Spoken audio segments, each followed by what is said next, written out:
Hello, ici Johan Yangting, je vous souhaite la bienvenue, je suis très heureux de vous retrouver aujourd'hui pour partager avec vous ma vision sur comment rester serein dans un monde un peu chaotique, un monde en crise, comment trouver son flow dans le chaos, qui est un titre que j'utilise beaucoup dans mes conférences, dans mes contenus, et avec un petit update, parce que nous vivons une époque très particulière, où on est confronté à beaucoup de pertes de sens, à beaucoup de remises en question, une difficulté parfois à se projeter, et puis également, faut le dire, tout ce qui touche à l'inflation, les guerres, la peur de l'avenir, un marché parfois tendu dans les affaires pour ceux qui sont entrepreneurs. Comment on s'y retrouve dedans et comment on gère d'un point de vue émotionnel, d'un point de vue de sa propre énergie, si on est aspiré par ça, d'un point de vue aussi de son orientation, comment on gère aussi son quotidien. Parce que vous avez été nombreux à me poser des questions par rapport à ça et je sais qu'aujourd'hui c'est pas évident. Aujourd'hui, je veux le faire vraiment en mode sans filtre, c'est un partage à la cool, en mode podcast, posé.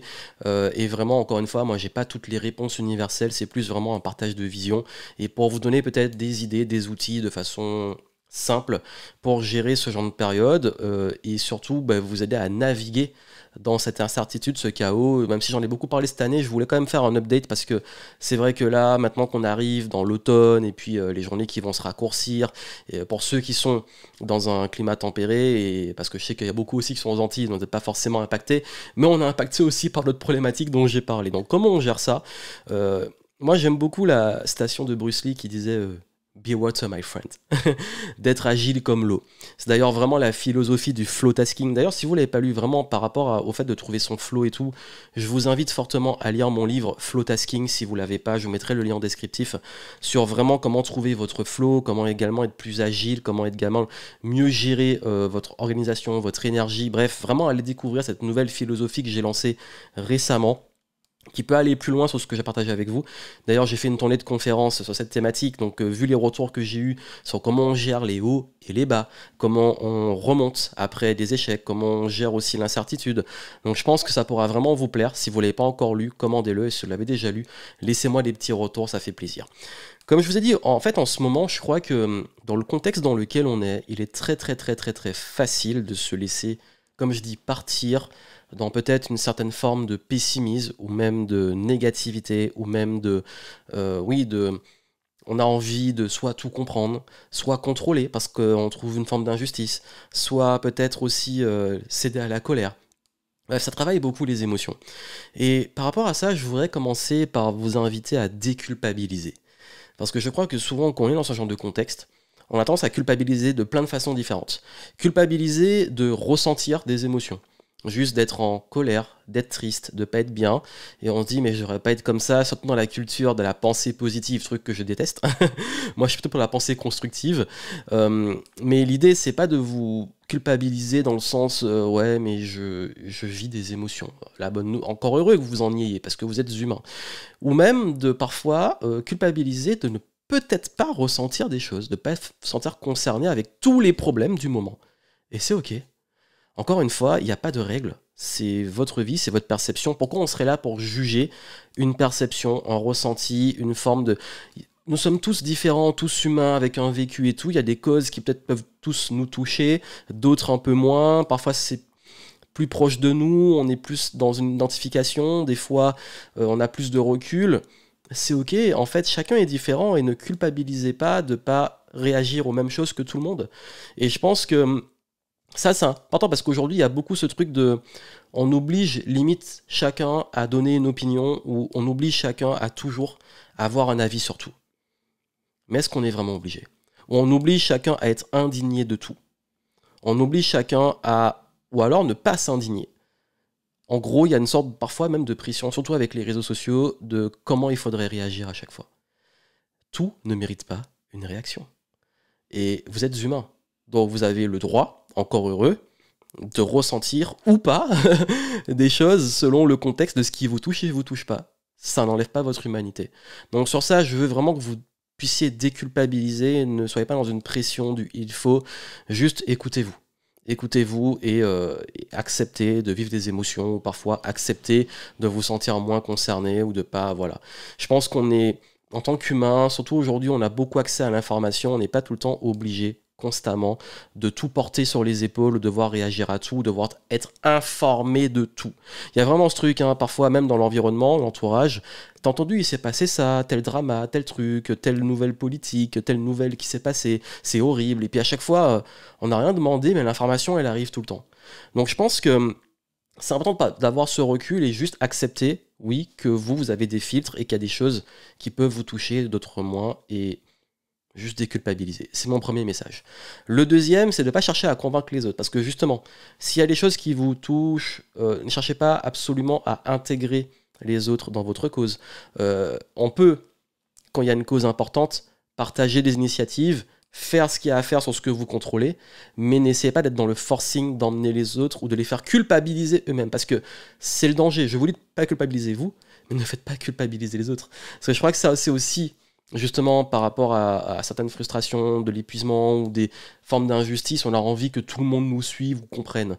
Je pense qu'il ne faut pas vraiment plus se recentrer, ça peut paraître, le but c'est pas d'être égoïste, mais juste se recentrer sur soi, son ressenti et se dire ok, moi, qu'est-ce qui compte pour moi, qu'est-ce que je peux faire pour ce qui compte pour moi, et je pense qu'il y a assez de personnes qui ont des causes à elles pour que chacun puisse justement, comme on dit, hein, s'occuper de ce qu'il a justement de quoi s'occuper. Et je pense que, comme j'ai dit, on ne peut pas tout porter. Et c'est ok. Mais on ne peut pas non plus forcer les autres à porter.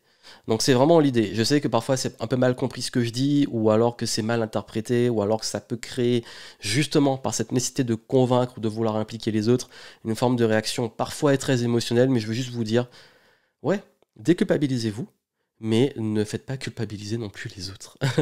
Parce que je pense que c'est déjà assez parfois difficile de gérer certaines situations pour qu'on soit déjà dans une division de culpabilité ou de compétition de si tu penses à ça, c'est que tu penses pas à ça, et que si t'es pour ça, c'est que t'es contre ça. Ça, c'est vraiment du futile. Si t'es pas avec, t'es contre, ou si t'es pas pour, t'es contre, etc. Ou si tu dis ça, c'est que tu t'en fous de ça. On n'est pas dans ce délire. Vraiment. Le monde, il a ses nuances, et encore une fois, je vous dis, crise, chaos, le monde a toujours été comme ça. C'est juste qu'aujourd'hui, on est beaucoup plus informé, c'est une chose, mais également, puisqu'on est plus informé, si ça vous touche trop, c'est ok aussi de prendre de la distance avec l'information, de pas y être tout le temps connecté. Si vous voulez vous informer, informez-vous, mais mettez un filtre. Restez pas d'ailleurs devant les chaînes d'information en boucle. Vous avez l'info, c'est bon, il n'y a pas besoin d'aller creuser, d'aller plus loin. S'il y a vraiment une démarche d'information réelle, oui, dans ce cas-là, allez vous informer avec différentes sources, des sources qui sont parfois beaucoup plus dans la profondeur de l'analyse, avec des faits, en croisant les choses, en ayant un esprit critique, et pas juste l'information purement émotionnelle qui va vous impacter vous. Parce que ça aussi, c'est quelque chose, c'est un piège, c'est que souvent l'information, elle est amenée, surtout dans le monde qui va très vite, de façon extrêmement émotionnelle, et du coup, on est tout le temps dans de la réponse et de la réaction émotionnelle. Et je pense que c'est vraiment le genre de climat et de contexte dans lequel il ne faut pas tomber dans le mode réactif. Réagir à tout, donner une opinion, s'informer et tout de suite s'indigner. Et puis tout le temps, réaction, réaction, réaction, réaction, réaction. Parce que quand vous êtes comme ça, vous n'êtes plus en train ni de construire, ni de faire des choses justement qui sont utiles. Et même s'il y a des causes qui vous tiennent à cœur, c'est pas en étant tout le temps dans une réaction que ça va régler les choses. Et ce que je dis souvent, même en organisation et productivité, le mode réactif, tout le temps répondre aux mails, répondre aux réseaux sociaux, répondre aux commentaires, répondre à un message, au bout d'un moment, c'est limité. À un moment, il faut créer. À un moment, il faut réfléchir, il faut penser, il faut être créatif. Faut pas, et si vraiment vous avez envie de changer le monde, il faut réfléchir à quel changement apporter concrètement, quelle solution. Pas juste être dans une réaction émotionnelle des problèmes et en parler tout le temps. D'ailleurs, moi, c'est une de mes règles que je donne souvent, c'est qu'ok, tu peux parler des problèmes, c'est important d'être conscient des problèmes. Par contre, maintenant, si tu en parles tout le temps, et si tu as tout le temps un problème qui revient, il serait peut-être temps d'apporter aussi des solutions ou de réfléchir à des solutions. Et ça, je crois que d'avoir cette posture plus distante, de moins réagir et plus, ok, retrouver une forme de créativité, retrouver une forme de pensée qui vous appartient, forme de, ok, qu'est-ce qui est important pour moi, qu'est-ce que j'ai envie de faire, qu'est-ce que j'ai envie de semer, qu'est-ce que j'ai envie de cultiver, quel est mon rôle aussi, quel rôle je veux avoir. Encore une fois, sans culpabiliser de vous obliger à une chose, vraiment où vous voulez être. Et voilà, et comme ça, vous lâchez prise sur ce que vous ne contrôlez pas. Et qu'est-ce qui est dans votre contrôle? Qu'est-ce qui est dans votre champ d'influence? Et là, croyez-moi que justement pour un changement, vous serez beaucoup plus utile. Et je donne souvent l'exemple, et je sais que je ne prends pas beaucoup de copains, mais il y a beaucoup de gens, quand ils ont des causes, plutôt que d'être justement pour, ou pour créer, pour réfléchir, apporter des nouvelles perspectives, un nouveau système, une nouvelle façon de faire, ils sont contre. Et ils font culpabiliser les autres. Et même leurs actions de culpabilité et même de contre font l'effet inverse. D'ailleurs, on dit que les opinions, c'est comme des clous. Plus vous tapez dessus, plus elles s'enfoncent. C'est un petit peu l'idée. Et je crois que justement, ça, on peut le vivre notamment chez beaucoup de personnes qui ont un mode de vie et qui veulent l'imposer aux autres. Et ceux qui n'ont pas ce mode de vie, ben, ils vont être ultra agressifs envers eux ou les faire culpabiliser ou les mettre dans le clan des méchants. Alors que c'est pas la bonne façon. La meilleure des façons de faire, c'est justement de cultiver ce mode de vie, de le montrer, de montrer justement à quel point vous, c'est bien, et de montrer un exemple qui peut donner envie aux bonnes personnes. Mais pas de les forcer comme ça. Donc, je crois que c'est vraiment cette idée, c'est vous de se recentrer, se dire, ok, de quoi j'ai vraiment envie, quel est mon rôle, pourquoi je suis là, et puis de focaliser votre énergie sur ce qui compte. Parce que je crois que c'est ça le gros problème. C'est que quand on est dans un monde un peu chaotique, comme ça, c'est qu'on est beaucoup en train de disperser son énergie. Mais quand on disperse son énergie, on n'est pas dans une approche de construction, de concret. On n'est pas dans une pensée créative. On n'est pas dans justement de l'expansion utile. Donc je crois que faites ce qui est juste sans cette pression extérieure. Et dans l'idéal, entourez-vous de personnes justement qui cultivent une forme d'optimisme. C'est pas l'optimisme, le monde des bisounours, et on voit pas ce qui va pas, et tout va bien. C'est l'optimisme, on est conscient de ce qui va et ce qui va pas. Par contre, on est optimiste sur la capacité à créer des choses et à avoir envie d'essayer des choses. Et j'en parle beaucoup, notamment dans le domaine de l'entrepreneuriat, ceux qui créent les activités et tout. Je leur dis au bout d'un moment, entoure-toi de personnes qui ont envie de créer, qui testent des choses, qui font des choses, qui sont pas là à se dire c'est la crise, c'est l'inflation, il n'y a pas d'argent, etc. Qui va vous créer une réalité et des croyances qui vont encore plus vous plomber. Et plus d'aller vers des personnes qui sont là à voir des opportunités que vous ne voyez pas. À vous tirer vers le haut dans le sens à vous montrer aussi notre façon de penser, à aussi vous challenger en termes de voir les situations sous des angles différents, changer de perspective. Ce qu'on appelle le reframe, c'est vraiment de plus voir que d'un angle souvent pessimiste, mais le voir autrement. De voir aussi comment, en termes de compétences, qu'est-ce que vous pouvez faire pour résoudre des problèmes que vous avez. Et je pense que l'environnement, il est important. Quand on est dans cette sorte de climat, il y a sa propre bulle personnelle, sa petite protection, mais pas dans le déni, mais plus dans, ok, dans quoi j'ai envie de mettre mon énergie, et en même temps, d'avoir une autre protection de l'environnement avec des gens qui cultivent justement cet aspect un peu plus constructif et même positif pour le coup, de, ok, voici ce qui se passe, voici les faits, voici ce qu'on en fait, voici comment on répond, mais on y répond de façon constructive.